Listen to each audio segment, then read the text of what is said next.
what's going on with the YouTube bully world. I'm blessed.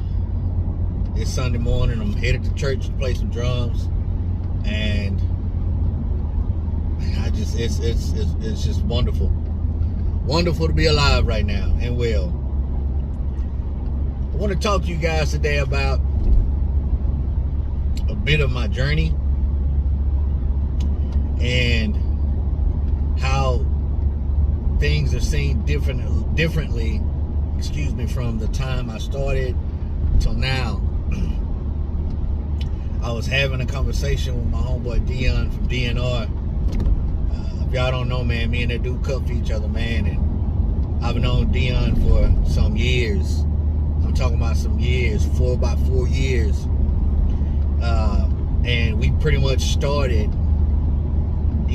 the whole bully game at the same time. And we actually, even more ironic, purchased our first American bully from the same bully breeder.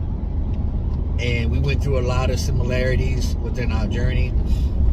We both got to a point to where we was like, that's it, we done. But now we back.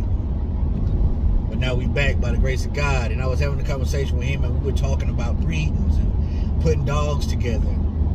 And the way that we're talking now was totally different from the way we talked years ago, man. I was telling him that this morning before I come to work, man. And I was like, do you hear us, man? You realize how much we've changed? You realize how our thought process and, how much more, we know than we used to, but that's how it's supposed to be. You're supposed to learn. You're supposed to progress. Like, we were talking about how we would just put two good looking dogs together and think that was it. That's what we're talking about. Like, oh, that dog look good. This dog look good. They gonna have fire. That's not necessarily the case. Now, of course, you want to get a dog that complements your dog, whether it be your male or your female. But that pedigree is something else. Now looking at it at a breeder standpoint and putting dogs together, you don't just look at those two dogs in front of you that you're going to match up. He just almost bagged out into me. Didn't care that I was coming. Some people can't drive, but I'm paying attention. And now you don't just match those two dogs up, man. You get back in that lineage. You get back in that pedigree and see and get a close enough actual view as possible to what you're going to stand to get when these dogs push out, man. When they had this litter. Like with Jago and Nezuko. The sole purpose why I purchased Nezuko was because of her father's top line. Her father's top half of the pedigree. Fire. Full of eminence dogs. Essentially boss blood, basically, is what it is. Short pockets, some even look like nano extremes. There wasn't a tall dog in the top side pedigree. On Nezuko's pedigree. Now her bottom half, it wasn't bad, but there was a couple of taller dogs in her pedigree, but they all looked good conformation, good feet, everything. But Jago's top and bottom is nuts. It's nuts. All short, muscled up. Man, we talking about, he's a homicide grandson, a direct champion, brisket son. He's a great grandson of grand champion Channel Omega.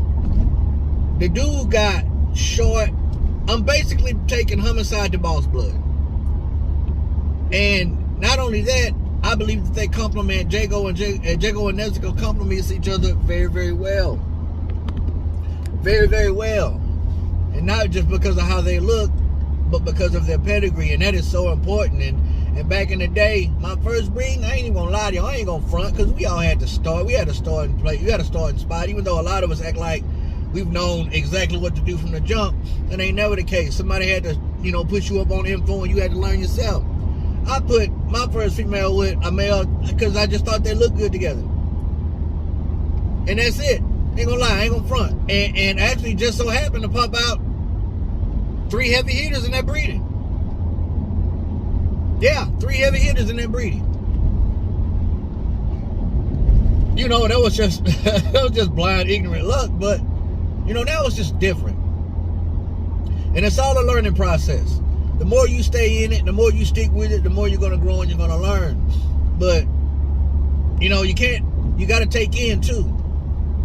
You know, you gotta pay attention, and you gotta soak up any information that you possibly can. I'm gonna tell y'all who I really lean on when it comes to this breeding thing, and that's my man Mark Seller at Seller's American Bullies, because that young man know what he's doing. I don't care what nobody say. That dude know how to put dogs together to create quality.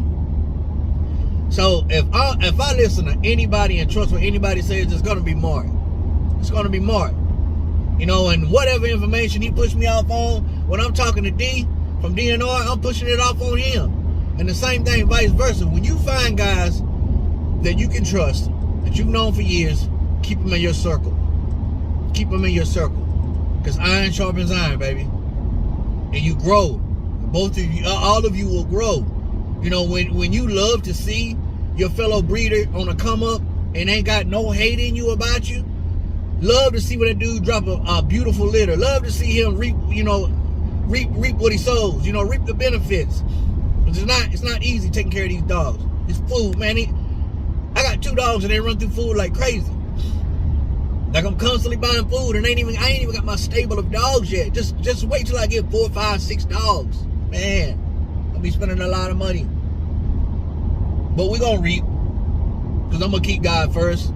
And I just want to have this little conversation with y'all, man, and just compare the difference between when I started and how my thinking process is now. I still got so much more to learn, and I'm humble enough to say that.